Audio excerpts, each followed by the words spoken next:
Nat po tayo sa sa Bocaysha Stream.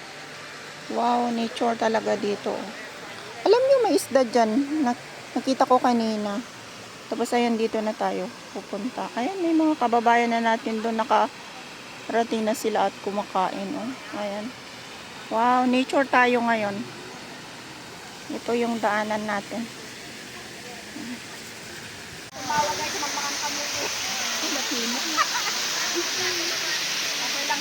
Maganda.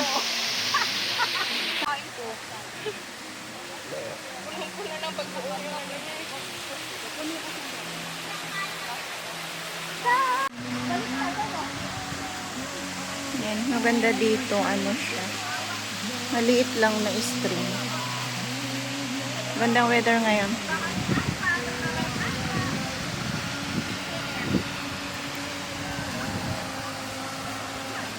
Ayan. May ano doon, may falls doon na maliit.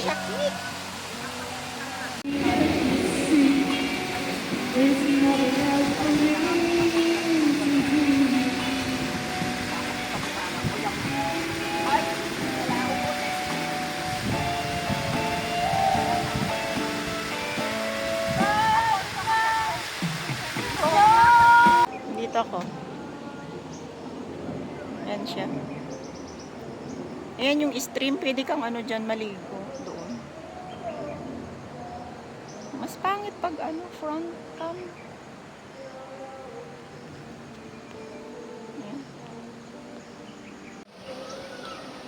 Ay, yung mga kasama ko, oh. Yung mga kasama ko, andun sila. Ayun, dinig na dinig yung oh. Ayan sila, oh. Oh.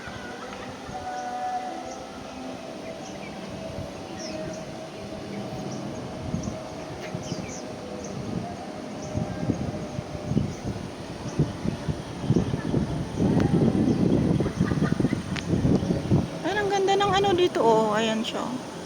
Ay, ang ganda ng view. Oh.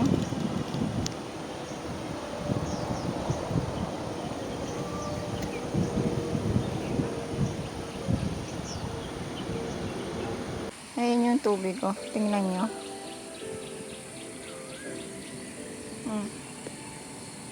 Dinig na dinig yung nila doon, oh.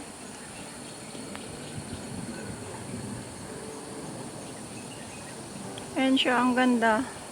Wala nang tao, umuwi na. Sila na lang. Oh.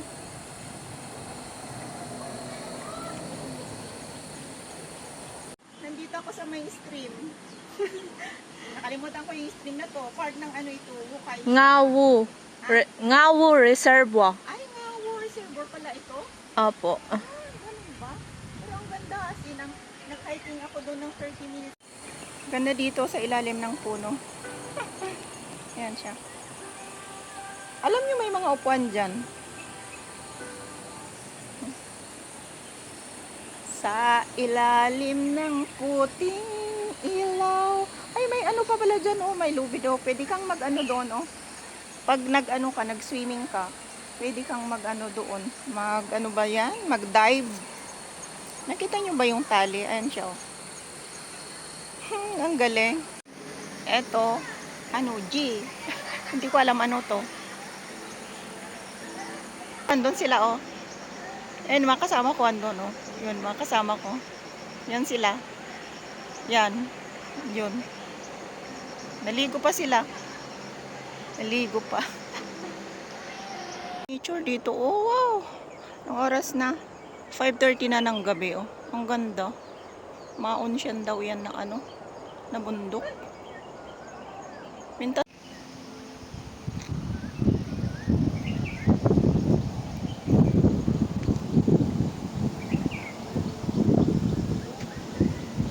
Ang ganda rin yung stream dito.